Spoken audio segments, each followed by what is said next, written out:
ce dată și-a scos măseaua? Nu. Măr. Du-și la jumătate și scoți măseaua. La Radu nu știu cum e pe ea. Unde?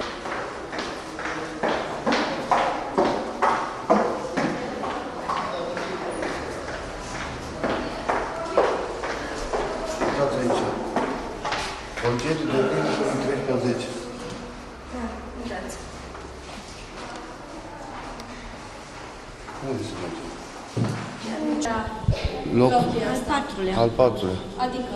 Am fost la Piața Mihai Viteazu, de la Piața Mihai Viteazu ne-am trimis la Dacia, de la Dacia aici și de aici la Băuroșu. Al treilea. Al treilea, după aia am mers la Băuroșu, acolo unde mi-a dat paracetamol și m-a băgat vată cu spirit în ureche. Și am plătit 500.000, dar nu știu pentru ce. Cum mi se pare treaba asta să vă trimită de 4 zile? Deci nu se poate, nu. E ceva stricător la cer.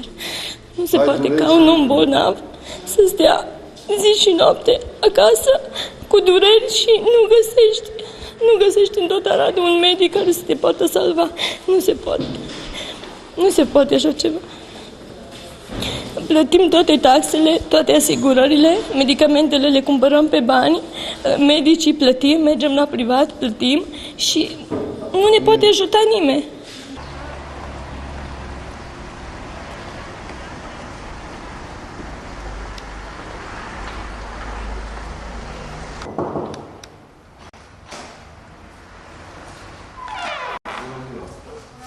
Am venit, doamnă, cu urechea, ca probleme cu urechea. Bună ziua. Dar și-a spus că aici este de competența dumneavoastră.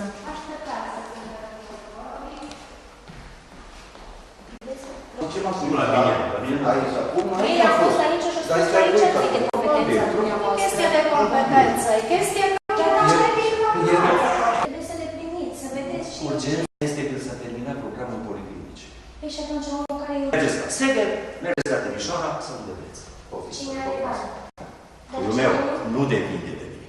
Deci eu n-am spus sistemul ăsta. Poftiți. Aveți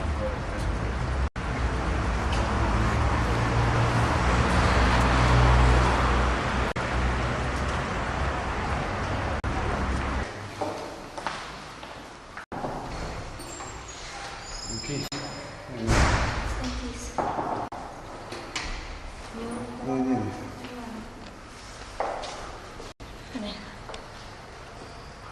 De a 7 la 2. Încă nu este.